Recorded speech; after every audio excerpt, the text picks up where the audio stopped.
Hallo und herzlich willkommen zu einer weiteren Folge von Come Deliverance. Im letzten Teil sind wir ja leider nicht weitergekommen mit der Quest der kranke Bastard. Ich habe mich mal umgeschaut und ich habe ein klitzekleines Detail entdeckt, das diese Quest wirklich zu einem sauberen Abschluss bringt. Wo das ist, das werde ich euch jetzt zeigen. Wir müssen hierfür einmal zurück zum Haus des Großbauern. Und dort finden wir dann gleich eine kleine Überraschung. So, einmal absitzen. Na, lauf. Gut. Dam. Du hast stinkendes Fleisch in dieser Speisekammer entdeckt. Wem gehört das bloß? Tja, wem gehört das bloß? Hat er sich den Magen verdorben an seinem eigenen vergammelten Fleisch. Wobei, jetzt will ich aber mal böse, fies und gemein werden und mich einer kriminellen Handlung hingeben. Bevor wir das nächste Mal hier wieder großzügig zu essen kaufen müssen, machen wir das doch einfach mal so. Und der Kohl ist mir zu schwer. Äpfel. 24 Äpfel. Und davon können wir schnell satt werden, glaube ich. Meins. Was haben wir hier? Zwiebeln. Was sagt denn die Gegenstandsinfo? Nicht Wein, ist doch bloß eine Zwiebel. Ah ja. Nehmen. Noch mehr, was ich nehmen kann. Öffnen. Was haben wir da drin? Gar nichts. Okay, schade. Nichts. Kann ich noch mehr öffnen? Hier was Lustiges drin? Nein, was haben wir hier? Lauch? Radieschen? Ganz schön schwer das Zeug. Egal, stehlen. Gib her das Zeug. Wie sieht es mit meiner Traglast aus? Ja, viel geht nicht mehr. Aber ein bisschen geht noch. Ein bisschen können wir noch mitnehmen. Ich meine, geschieht dem Recht dem Kerl. Die Karotten nehmen wir mit. 12 Stück, jawohl. Den Kohl. Nee. Was haben wir denn hier noch Leckeres? Ja, das Fleisch machen wir lieber einen großen Bogen. Hm? Wird das Zeug jetzt eigentlich irgendwie als gestohlen angezeigt? Ja. Boah. Gut, ich habe da so eine Idee. Ja, ich jetzt natürlich nur ungern mich mit diesem Zeug erwischen lasse. Zack. Komm mal her, Pferdchen. Inventar. Pferd. Ich werde doch jetzt einfach mal ganz frech wie ich bin. Inventar da, Nahrung hier. Wie kriege ich das denn jetzt? Oh, du isst die ganze Zeit, ne?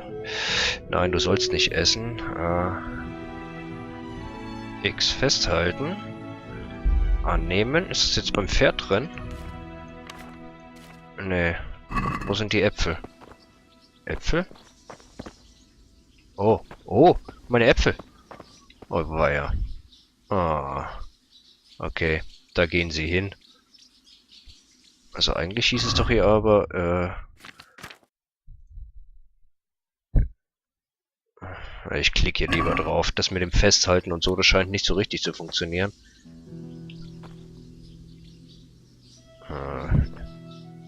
Nee, die kann ich jetzt nicht aufheben. Das wird direkt als Diebstahl angezeigt. So, jetzt versuchen wir es aber nochmal anders. Die Karotte ist ja geklaut. Ich mach mal lieber nur eine. So, Karotte. Ja. Rollt diesmal nicht durch die Gegend. Pferd. Ah, fein. Dieses Mal ist es beim Pferd gelandet. Gut. Alle 12. Die Radieschen können auch da rein. Die Zwiebeln auch. So, Pferd. Böses Pferd. So.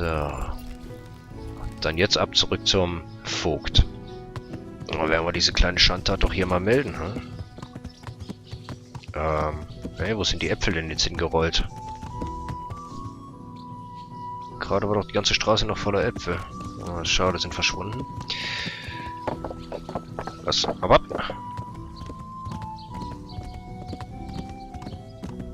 So, der Herr Vogt. Absetzen. Na, komm her. Wegen der verlorenen Schlüssel. Anything else nichts. going on? Farmer Jerry doesn't feel well. He probably ate something that was off, and now he spends most of his time in the outhouse. Wegen Georg. Nothing serious. He ate something that was off, and now he's got the notion the innkeeper poisoned him. Hm. God almighty, I'll give him what for. Ja, vielleicht ein Could the Unfall. innkeeper maybe have poisoned him by accident? Well, to tell the truth, that tavern is not exactly the kind of place you'd invite the king for dinner, and Mariana, that's the innkeeper, will do anything for a bit of easy money. But watered-down beer that gives you the shits the next day is one thing, and that nasty dose that Jerry has is another thing entirely. Anyway, I know my people, and an innkeeper is capable of anything. Gut. Wer ist Who dieser is this George? Jerry and what happened to him anyway? I don't know. Jerry's a farmer who lives across the creek beyond the village green. He got a dose of the runs and he claims it's because the innkeeper poisoned him. I reckon, though, he drank sour milk or some such. But what's it got to do with me anyway? Ja, das ist so ein bisschen die falsche Reihenfolge gewesen. Suppose Aber I wir look helfen into jetzt it and try to trotzdem. figure it out? And how do you propose to do that? But why am I even asking? Do what you can, lad. If you pull it off, it'll be a thorn out of my side, and I'm not stingy like that Jerry, so you won't regret it. So, gelöst haben I wir's. know now what really happened with Jerry being poisoned. Really? Mhm. I never expected that. What happened then? Mariana war es sicher I nicht. don't know who it was, but it definitely wasn't Mariana, and Jerry is lying. Well, spit it out then. Und jetzt haben wir die ganzen Indizien, die wir hier im Laufe des Falls gesammelt hat. George behauptete, er habe Marianas Speise gegessen. Jerry claimed it was Mariana who poisoned him because the night before he took ill, he ate gruel at her place. Mariana sagte, er habe nichts Mariana gegessen. said he ate nothing because after he slapped her on the arse, she threw the gruel he ordered in his face. Und er hat Fleisch The gegessen. fisherman that was with him at the tavern that evening was pretty mixed up, but in the end I got it out of him that Jerry ate meat, which doesn't fit with what Jerry said. Mhm. The herb woman told me Jerry couldn't have bloody diarrhea from gruel, only from meat. Ich habe bei Georg verdorbenes Fleisch I found gefunden. a pile of rotten food in Jerry's larder, enough to poison the whole village. So, to sum it up, Jerry definitely isn't telling the truth. It seems to me more like he wants to get revenge on Mariana, and I'm pretty sure why too. Well, you've done a decent job. I'd nearly take you for a catchpole, and I think you're right. He's a vain old peacock who wants to get revenge on a girl who rejected him. And who could blame her? Here's the money you were promised. Juhu, Geld. So, wegen der Schlüssel. Da habe ich. Nämlich, er hatte ja hier seinen Schlüssel verloren, als er besoffen war, weil er mit einem Händler einmal ordentlich angestoßen hat auf ein schönes Geschäft. Den Händler, den habe ich hinten ausgemacht. Den haben wir wegen den verlorenen Schlüssel nämlich noch gar nicht befragt. Was hat denn das mit dem Schwein zu tun? Was bedeutet dieses Schweinesymbol hier unten neben meiner Ausdauerleiste? Spieler, Buffs? Ich bin überladen. Wie kann ich denn überladen sein? Ist mein Pferd überladen? Nein, hier ist keiner überladen. Was soll das? Ich bin nicht überladen. Info? Du hast dich überfressen und dir ist schlecht. Ah, so überladen. Ich verstehe. Na gut, es ist ja gleich weg. 107. Ich habe ja versehentlich gerade was gegessen. So, komm, rede. Welcome to my shop. Wegen des Zechgelages mit dem Vogt. I heard you and the bailiff were making merry. On how? My head is still aching. What's it to you? Ich suche etwas. The bailiff lost something last night and I'm trying to find it. What's it to do with me? His wife found him in the morning and I'm wondering where the two of you were beforehand. Aren't you a bit nosy? I don't think the bailiff would be too happy about me telling everyone I meet. So. Der Vogt vertraut mir. Meiner Geschichte Eindruck schinden. Yeah. Ah nein, funktioniert alles nicht. Wir wissen bereits hier mit grober Gewalt geht es bei unseren Attributen deutlich besser vorwärts. I don't think the bailiff would be too happy if he knew you were holding me up like this. Fine, take it easy. It's not such a secret after all. This is how it was. We were at the tavern, but the booze wasn't much good, so we decided to go for something better. We took a flask of schnapps for the road, and what can I tell you? We'd already had a few shots and we should have left it at that. You see, when we went out, the bailiff fell off the bridge straight into the creek. And before I knew it, both of us were splashing about in the water. It's all fuzzy after that. But I remember the bailiff wanted to sleep, so he lay down next to the creek. I sat further on by a tree to get my head together, and of course I dozed off. It was the sun that woke me up. I got up right away, and what do I see but the bailiff sitting there where he fell asleep, but painted all over with charcoal and a wreath of nettles on his head. So I picked him up, and we went on.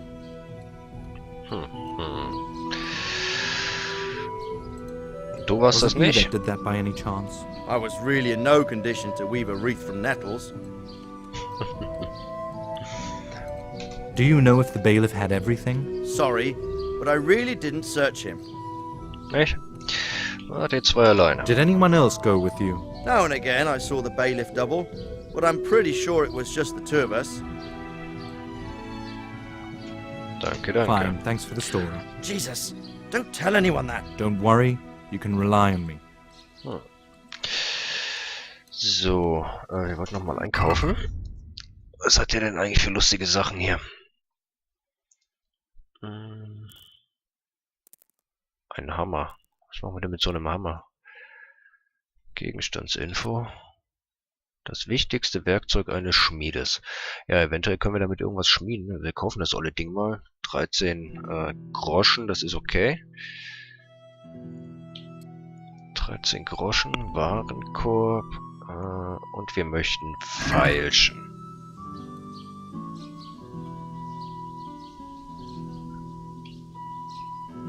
So, wir versuchen mal. So. Das ist ein schlechtes Angebot. Okay.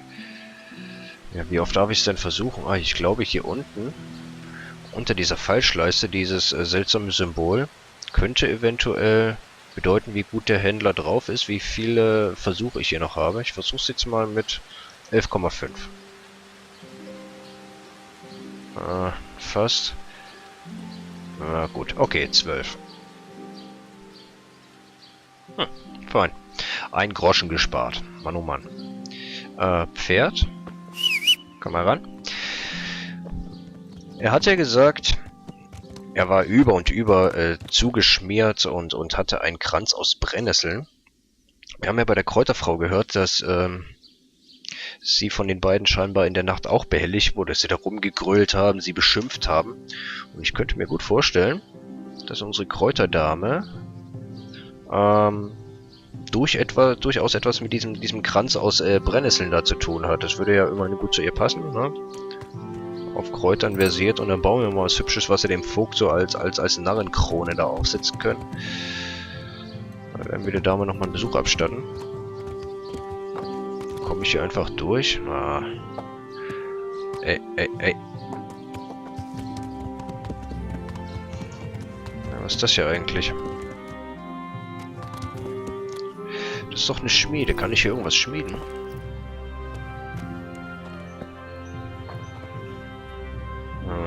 Nee. Kann ich nichts benutzen. Vermutlich müssen wir erst den Beruf irgendwie lernen.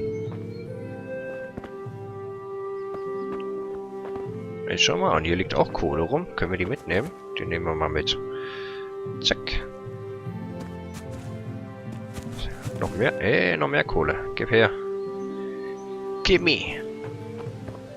Kohle. Und einen ganzen Arsch voll Brennnesseln.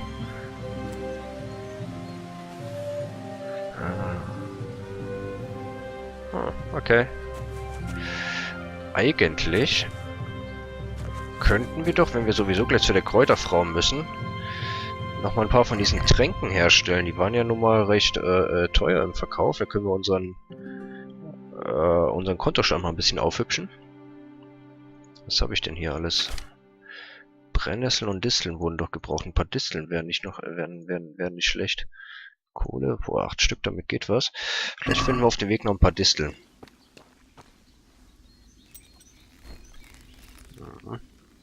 Hops. Das waren 2 Distel, einmal Brennnessel ist ja das, was wir da benötigt haben. Ja. Kohle haben wir genug, Brennnesseln haben wir auch. Leider weiß ich jetzt nicht mehr, wo wir die Disteln gefunden haben. Aber irgendwo am Wegesrand sollen die ja immer so rumstehen, sagte uns die Dame.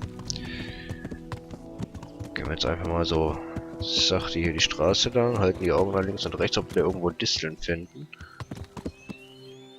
Sind das nicht schon welche? Seid ihr Disteln? Keine Disteln. Auch keine Disteln. Na, schade.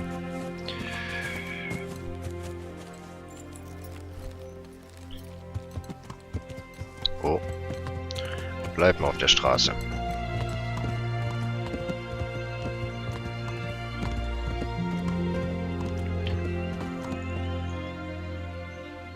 Auch keine Disteln. So, eigentlich müssten wir jetzt hier so quer durch und dann müssen wir doch eigentlich zu ihr kommen, oder? Da hier hinten wäre ihr Haus. Ah, schau, hier der Schmied, wird mir sogar angezeigt. Ihr Haus war da drüben, also so leicht nordwestlich. Gehen wir mal jetzt gerade so durch und dann müsste das eigentlich... Oh Gott, geht das gut? Ja, genau, einfach durch. Hey, dem Bach können wir doch einfach folgen. Ihr Haus war doch hier gleich da irgendwo rechts. Da ist es doch schon.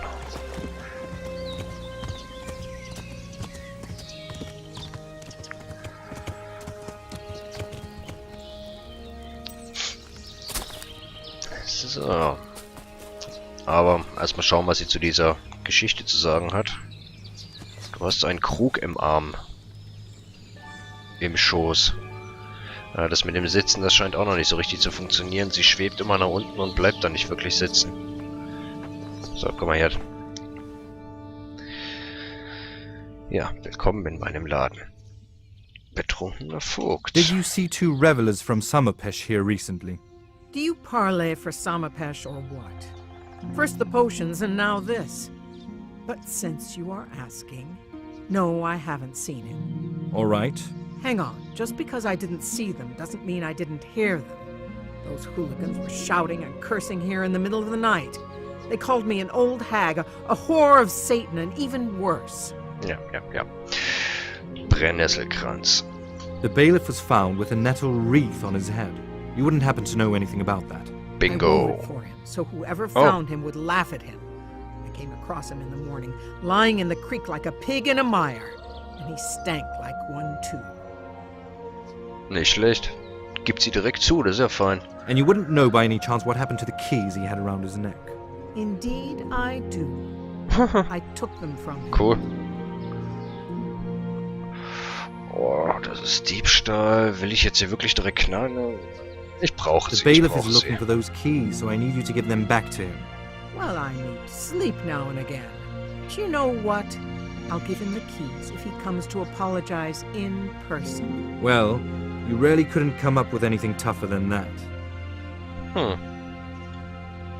So, dann werden wir ihm das ausrichten, nachdem wir hier unseren Trank gebraut haben.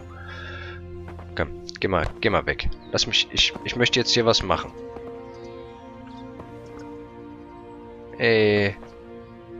Los, jetzt verschwinde hier. Mein Alchemietisch, geh... Oh, komm schon. Fertig mit Putzen? Danke. Starte Alchemie. Jetzt bin ich dran. So, wie war das? Wir brauchten Wasser. Rein damit. So, und dann waren ja hier Brennnesseln, Disteln und Kohle. Inventar. Brennnesseln, Disteln, Kohle. Ja. Distel war zweimal. Rein damit. Und nochmal.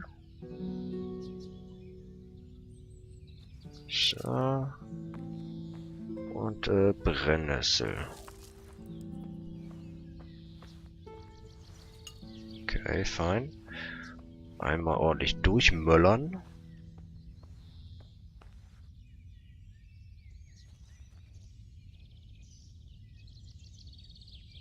Ah, fein gemacht. Ab in die Suppe.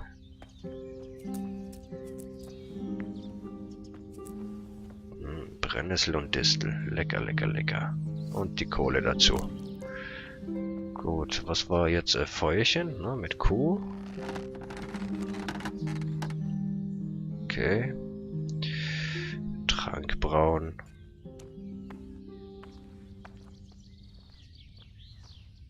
Ja, okay. Ob es wieder gut wird? Mal schauen.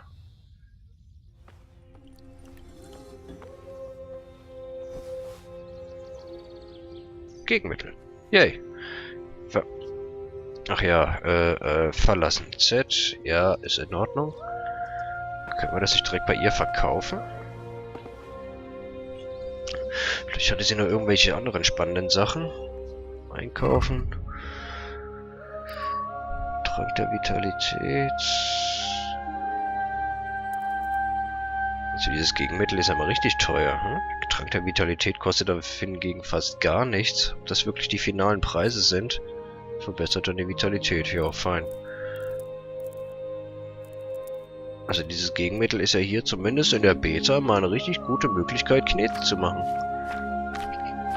Okay. Ach ja, ich wollte doch verkaufen. Halt, stopp.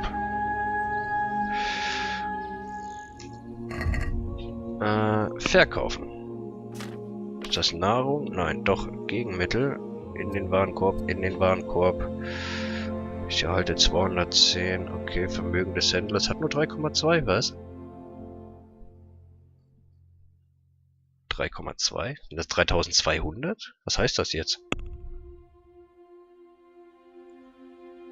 Okay, falschen. Falschen. Wegen dem Preis. Ja. Also ich will ja verkaufen, ne? Dann gehen wir doch... Na toll, hier geht gar nichts. Kein rauf, kein runter. Ja, was heißt denn das jetzt? Nicht, dass ich mich jetzt hier über den Tisch ziehen lasse.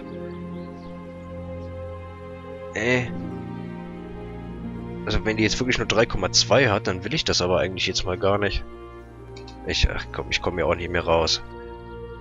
Ja, im Himmel, vielen Dank. Ach herrje.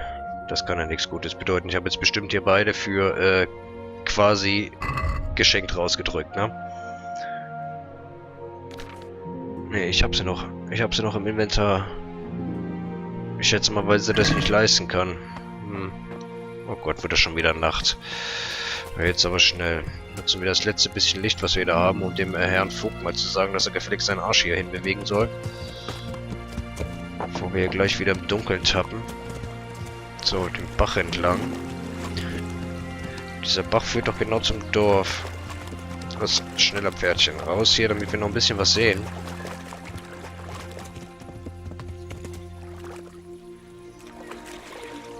So, sehr schön.